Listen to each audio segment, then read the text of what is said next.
Etela శమిత aunty నా మీద మా డాడీ మీద కామెంట్లు చేయడం జరిగింది.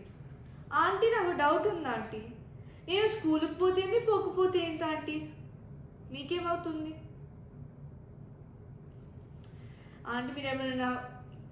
మీరేమైనా ఫీజు కడుతున్నారా? మీరేమైనా ఎగ్జామ్ రాస్తున్నారా? మీరేమైనా ప్రిన్సిపలా? నేను పోయిన లీవ్ లెటర్ నా ప్రిన్సిపల్కి ఇచ్చా, ఆయన యాక్సెప్ట్ చేశారు. మా పేరెంట్స్కి ప్రాబ్లం లేదు, మీకేం ప్రాబ్లం వస్తుందా ఆంటీ?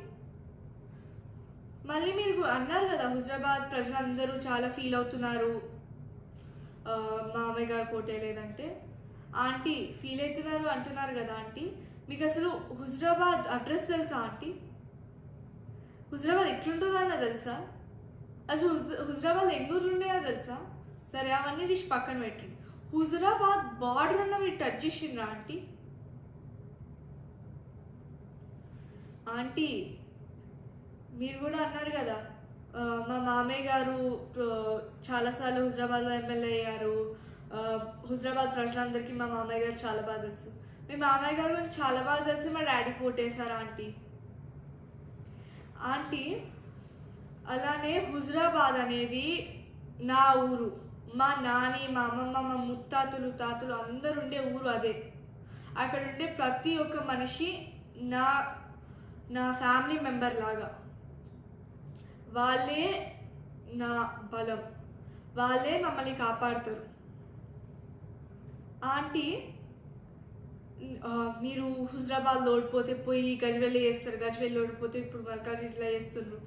ఏంటంటే జంపింగ్ జాక్ ప్రాసెస్ మేమైతే ఎప్పుడు చేయలేదు.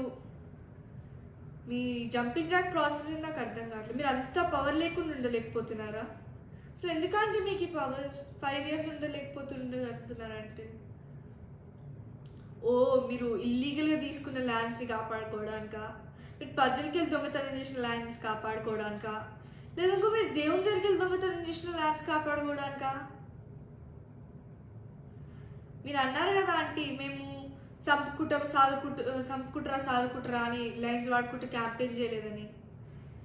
మీకు గుర్తుందో లేదో ఆంటీ, కానీ క్రాన్బెర్రీ జ్యూస్ పాయిజన్ బాటిల్లో పట్టుకొని పోయి నేను తాగుతాను మీరు నాకు ఓటు వేయకపోతే అని ఈటల రాజేందర్ తాతయ్య అన్నారా అనలేదా? అలానే తాయిబొట్టు ఉంచుతారా అని జమున అమ్మమ్మనే అనింది. అలానే లాస్ట్ మోస్ట్ ఫ్యాసినేటింగ్ పాయింట్ ఇదైతే, ఈటల రాజేందర్ తాతయ్య గారే సంపుకుటరా సాదుకుటరా అనే ట్రెండ్ స్టార్ట్ చేసిండు.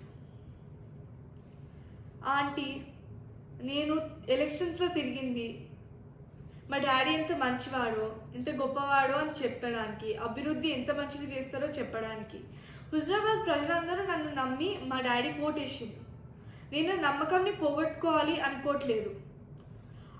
ఏదో ఒక రోజు మళ్ళీ కేసీఆర్ తాతయ్యనే సీఎం అవుతారు, నేను మళ్ళీ హుజరాబాద్కి 1000 కోట్లు తెస్తాను.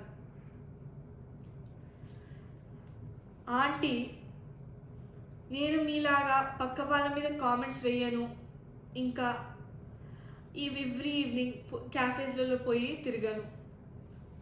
ధన్యవాదాలు.